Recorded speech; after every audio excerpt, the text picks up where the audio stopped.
الارشاد شیخ مخیب میں مروی ہے کہ جب حضرت ابو بکر نے اقتدار سنبھالا تو خالد بن ولید کو نبی کونین صلی اللہ علیہ وآلہ وسلم کے مقرر کردہ وکلاء سے زکوٰۃ لینے کی خاطر بھیجا۔ ان وکلاء میں مالک ابن نویرہ بھی تھے کہ جو بنی خنیف کے سردار اور نبی اکرم صلی اللہ علیہ وآلہ وسلم کے مقرر کردہ تھے۔ خالد جب ان کے پاس آیا تو مالک نے کہا کہ حضور صلی اللہ علیہ وآلہ وسلم کے زمانے میں ان کی طرف سے جو بھی زکوٰۃ وصول کرنے آتا تھا، آپ صلی اللہ علیہ وآلہ وسلم کے حکم کے مطابق ہمارے قبیلے کے دولت مندوں سے زکوٰۃ وصول کر کے ہمارے ہی قبیلے کے غربا میں تقسیم کر دیا کرتا تھا۔ آپ بھی ایسا ہی کریں گے؟ خالد نے کہا کہ میں اس قسم کی کسی بات کا پابند نہیں ہوں۔ مالک نے کہا کہ آپ ایسا کریں کہ جا کر خلیفہ رسول سے پوچھ آئیں، اگر وہ اسی طرح کرنے کا حکم دے تو آپ اسی طرح سے کریں۔ اسی قیام کے دوران خالد نے مالک کی بیوی کو دیکھ لیا۔ مالک کی بیوی کا حسن پہلے ہی معروف تھا۔ خالد ابن ولید مدینے کی طرف واپس آیا اور حضرت ابو بکر سے کہا کہ مالک نے زکوٰۃ دینے سے انکار کر دیا ہے، آپ مجھے فوج بھی دیں اور جبراً زکوٰۃ وصول کرنے کی اجازت بھی دیں۔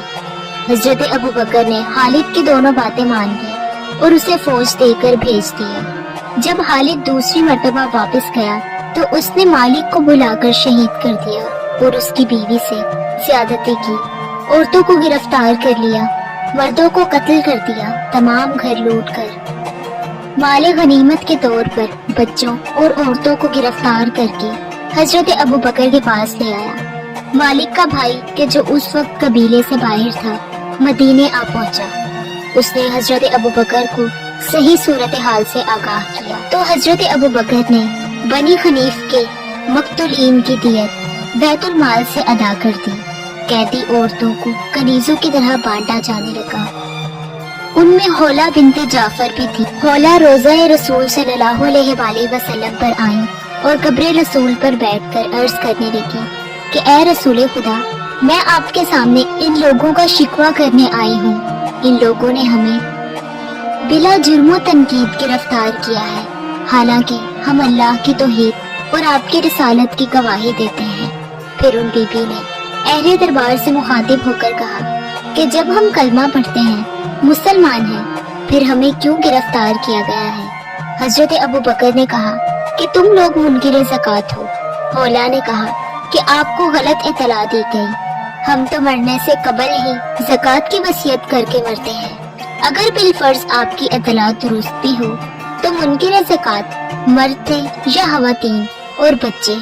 ہمارے بچے اور عورتوں کو کس جرم میں گرفتار کیا گیا ہے؟ بس کسی نے جناب حولہ کی بات کا کوئی جواب نہ دیا اور نہ ہی ان کے پاس کوئی جواب تھا۔ طلحہ اور خالد ابن عنان دونوں کی یہ خواہش تھی کہ حولہ ہمارے حصے میں آئے۔ جناب حولہ نے فرمایا کہ تم آپس میں بے سود لڑ رہے ہو، میں صرف اسی کے ساتھ جاؤں گی کہ جو مجھے یہ بتا دے گا کہ میں نے اپنی ولادت کے فوراً بعد کیا بات کی تھی اور میری ماں نے کیا کیا۔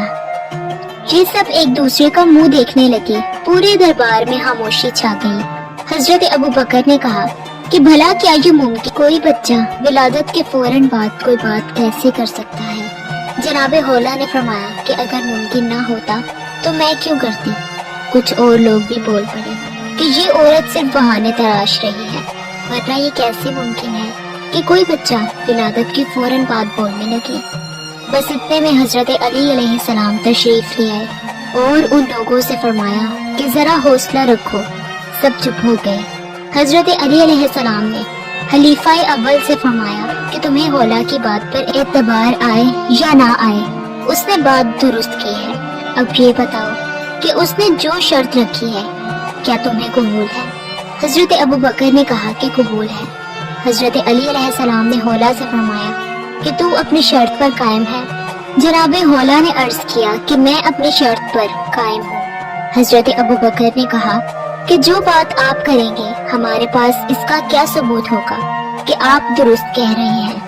حضرت علی علیہ السلام نے فرمایا کہ اولاً تو حولہ خود میری بات کی تصدیق پوری کریں گی، اور ساتھ ہی تمہیں ثبوت بھی مل. پھر آپ خولا کی طرف متوجہ ہوئے اور فرمایا کہ میں تمہیں تصدیق سناتا ہوں, اگر درست ہوگی تو تم تصدیق کر دو گی. خولا نے عرض کیا کہ اگر درست ہوگی تو تصدیق کروں گی, اور اگر درست نہ ہوئی تو میرا حق تردید تو مجھے ہوگا یا نہیں. حضرت علی علیہ السلام نے فرمایا کہ بالکل تمہیں حق تردید ہوگا. خولا نے عرض کیا کہ آپ فرمائیں کیا بات ہوئی تھی. حضرت علی علیہ السلام نے فرمایا کہ جب تمہاری ولادت کا وقت قریب ہوا اور تمہاری ماں درد ذہ میں مبتلا ہوئی تو اس نے دعا مانگی کہ اے بار الہ اس تکلیف میں میری مدد فرما. تمہاری ماں کی قبولیت تمہاری ولادت کی صورت میں ظاہر ہوئی. جب تمہاری ولادت ہو گئی تو تم نے کہا لا الہ الا اللہ محمد رسول اللہ, اور اس کے بعد کہا کہ ان قریب میرا نکاح ایک سردار سے ہوگا اور اللہ مجھے اس سردار سے ایک بیٹا عنایت فرمائے گا. تمہاری ماں نے تمہارے یہ جملے تانبے کی تختی پر لکھ کر اسی جگہ دفن کر دیے کہ جہاں تمہاری ولادت ہوئی تھی. جب تمہاری ماں کا وقت وفات قریب آیا تو اس نے تمہیں وصیت کی کہ جو شخص تمہیں اس تختی کی اطلاع دے وہی تمہارا شوہر ہوگا. اور جب تم لوگ گرفتار ہوئے تو تم نے تختی اپنے دائیں بازو پر باندھ لی. اب وہ تختی مجھے دے دو, میں ہی اس تختی کا مالک ہوں اور میں اس بچے کا باپ ہوں, اور میں امیر المومنین علی ابن ابی طالب ہوں. تمہارے بچے کا نام محمد ہوگا. لہٰذا یہ سن کر جناب خولا قبلہ رخ اور بارگاہ خداوندی میں عرض کیا کہ اے اللہ مجھے توفیق عنایت فرما کہ میں تیری اس نعمت کا شکر ادا کروں جو تو نے مجھے عطا کی ہے. پھر تختی کو کھول کر حضرت علی علیہ السلام کی طرف بڑھائی. حضرت ابو بکر نے تختی لے کر دیکھی, پھر حضرت عثمان نے پڑھی. مسجد میں جتنے پڑھے ہوئے بیٹھے تھے سب نے باری باری اسے پڑھا.